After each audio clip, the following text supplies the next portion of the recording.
up guys, welcome back. Today's recipe is big on flavor, but it's still super quick and easy. I'm gonna show you my recipe for garlic butter shrimp. What I like most about this recipe is you can serve it as an appetizer with some garlic bread, over rice, or with pasta for dinner, and I'm gonna show you how to do all three of those today. But before we do that, please take a quick second to subscribe to the channel. Make sure you hit that bell to enable notifications as well. All right guys, meet me in the kitchen, let's make it happen. First things first, let's take a look at these ingredients, starting with this beautiful jumbo shrimp. They're already peeled. I'm gonna show you how to devein them. I'm leaving the tails on today, but you're free to take them off if you want to.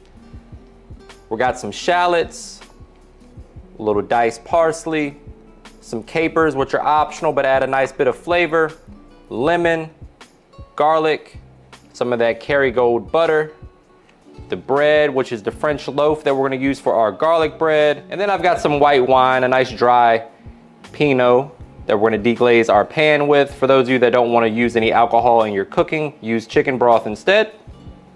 We're gonna get the party started with some roasted garlic. You guys, if you've been watching my channel for any amount of time, you know that this is one of my favorite ways to kick the flavor up. Just preheat your oven to 400 degrees, cut down about a quarter of the way, and then you want to peel the garlic a little bit. We're gonna hit it with some olive oil and some all-purpose seasoning, wrap it in foil and pop that in the oven. We're gonna wrap this nice and tight like a Christmas present, and then pop this bad boy in a 400-degree oven for about 40 minutes. You can do this in bulk and keep it in the fridge. It's great in salad dressings, it's great in pasta recipes. You really can't go wrong with some roasted garlic. Next up, I'm gonna show you guys how to devein the shrimp. Now, we all know groceries are super expensive right now, so you can buy this stuff already deveined from the store, but it's gonna cost you a little bit more. So if you wanna do it yourself, you'll save yourself a couple bucks per pound. Just take a nice sharp knife down the back of the shrimp like so, exposing that vein, and you're gonna wanna remove that. So I like to use a paper towel to kind of put the vein on, make sure we get it all out of there, and then we'll give it a good rinse under some cold water. And just repeat that process. So you can save yourself some money by doing that. So not only are you saving money, but you're adding flavor to the party. We have these fantastic shrimp shells that we can put in the freezer for any time we want to make a delicious seafood stock from scratch. So now that we have our shrimp clean and dry, we're gonna go ahead and season it up. First things first, we're going in with my all-purpose seasoning, or you can just use a blend of salt and pepper, some onion powder, some garlic powder, stuff like that would work great here.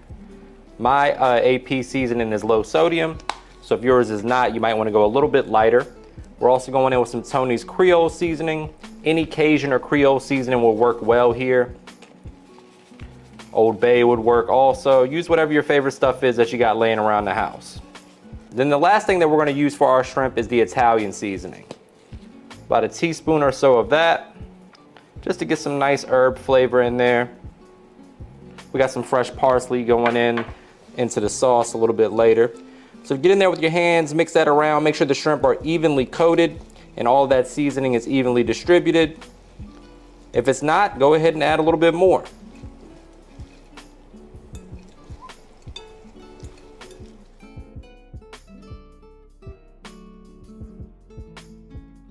And now, my friends, it's time to move on to the garlic bread. We're gonna use this for the appetizer version of this recipe. Here we have 1 stick of melted butter. You don't want it to be fully melted, about like you see right here. To that, we're gonna add a little bit of this roasted garlic that we made earlier. A couple cloves of that going in. Still very hot. That's why these gloves come in handy. We're gonna mix that in and then go in with a little bit of seasoning. So a little salt and pepper, a little all-purpose seasoning, whatever you gotta work. And then we want to add a tablespoon or 2 of freshly diced parsley. Give that a good mix. And then we're going to grate in some fresh Parmesan cheese as well, and some red pepper flakes, and you got yourself a delicious garlic bread spread.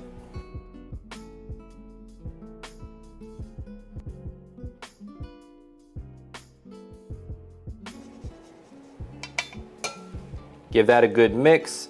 You can pop that in the fridge for a minute or two, and you got yourselves a fantastic compound butter or garlic butter, whatever you want to call it. So as you can see, we have our French bread cut in half on an aluminum foil lined baking sheet for easy cleanup. We have our oven preheated to 400 degrees. And most importantly, we have this fantastic garlic butter with the roasted garlic. You can use minced garlic if you want to. We're gonna spread that on nice and thick. Make sure you distribute it evenly. Don't be shy with this stuff, it's magic in here. Oh man, nothing like some good garlic bread. Look at that roasted garlic. Quick reminder guys that all the specific measurements and ingredients for these recipes can be found in the description box below, so don't forget to check that out. And then last but not least, my friends, we're going down with a little bit more freshly grated Parmesan cheese, because why the hell not? And that's going in a 400-degree oven for about 12 to 15 minutes, or until the top is golden brown and beautiful, and the bread is lightly toasted, nice and crunchy on the outside, but still a little soft on the inside. That's how I like mine. Look at that. So now I have my baby here, my cast iron skillet. This is a 12-inch cast iron skillet. To that, I'm gonna add about a tablespoon of avocado oil and about 2 to 2.5 tablespoons of butter, because butter makes everything better. We're gonna wait for this butter to start to simmer or sizzle, and then we'll add in our shrimp. So once our butter starts to sizzle like so, we're gonna go in with our shrimp. Allow them to start getting some color. You don't want your skillet to be too hot, because shrimp cook really fast. So by the time you finish adding your shrimp, they'll be almost done. So as soon as that butter starts to make some noise, that's when we're adding our shrimp. We're adding the shrimp first because we want to lock in some of that shrimp flavor in our sauce. So we're going to partially cook the shrimp, then remove it, make our sauce, and then add the shrimp back to the party to soak up all that flavor, and you have something special on your hands. Depending on how much shrimp you're making, you may want to do this in batches. I'm making 2 pounds of shrimp today, so we're going to do it in 2 batches. We got 1 pound in here now. We'll remove this and then add the next pound here in a second. So what we're looking for is for the shrimp to start to develop some color, just like that. Beautiful. Once the shrimp begin to get a nice color like you see right here, we're going to flip them over, give them another 30 seconds or so, and then we're going to remove the shrimp. And there'll be some nice fond at the bottom of the skillet that we're going to deglaze and loosen up. And we'll have a super flavorful sauce on our hands. So at this point, I'm going to grab my slotted spoon, remove the shrimp, put it on a paper plate because we're fancy, and then finish the other batch of shrimp. And then get started on our sauce. We're gonna get our heat back up to medium, add the rest of that stick of butter, start getting up all that flavor off the bottom of the skillet. Your house is gonna be smelling absolutely amazing at this point. We're going in with that shallot that we diced up, tablespoon or so of capers. Then we're gonna add as much garlic as your acid reflux will allow. So at this point, we just want to simmer this over medium heat. Allow that butter to cook those shallots. And now we're going to deglaze with our white wine. Remember guys, if you don't want to use the wine, you can always use a little chicken broth or vegetable stock, something like that. Anything like that will work just fine. Before we deglaze with the wine, we're going to season this up. I'm going down with a little bit of chicken bouillon powder. This is just kind of like a little secret ingredient that adds a ton of flavor. If I'm being honest, it does have a little MSG in it, which is delicious. It's also why we like a lot of Asian takeout food, Chinese food, things like that. We're going down with a little all-purpose seasoning. And then our red pepper flakes for a little heat. That's optional. If you don't want any spice, you can leave this out. And then we're going down with a couple tablespoons of fresh chopped parsley.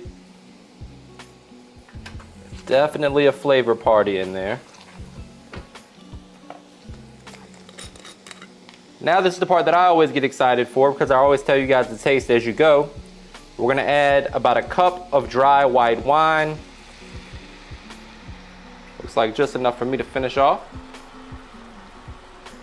Cheers, my friends. And you just want to allow that to simmer away for 3 to 4 minutes.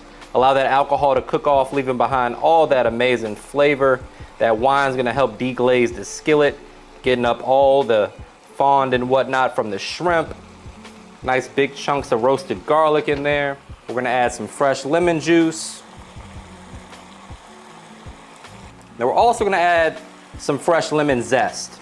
The zest, you get all the lemon flavor without the acid from the juice, so I like to use both.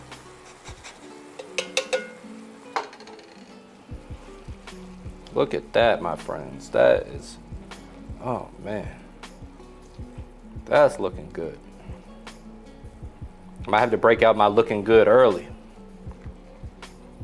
Now here is where we're gonna finish cooking our shrimp. We're just gonna dump in 2 pounds of shrimp right into that sauce. Any accumulated juice from the plate goes in there too because no flavor left behind. And we just wanna toss that shrimp around in that amazing sauce. We can add a little bit more parsley for a pop of color. And you can serve this with pasta. You can serve it with garlic bread as an appetizer. You can put it on a salad. You can put it over rice. Quick and easy, pretty inexpensive if you can catch a shrimp on sale as well.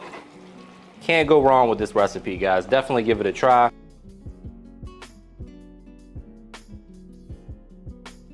So there's a number of different ways you can plate this up. One of my favorites is with some pasta noodles like you see right here. We have a little bucatini pasta. We're gonna toss that in the leftover sauce. And you got yourself something special. This is basically like a shrimp scampi at this point. Brace yourself for a trademark money shot. Say it with me, guys. Looking good. And now for the moment of truth. My favorite part. It's time to get in here for a taste test. But before we do that, please take a quick second to subscribe to the channel. Make sure you hit that bell to enable notifications as well. All right, guys, let me get in here for a shrimp. Remember, you can leave the tail on or tail off. I'm sure someone will say mean things to me in the comments about leaving the tail on these bad boys. But man, that looks good. You guys have got to give this recipe a try.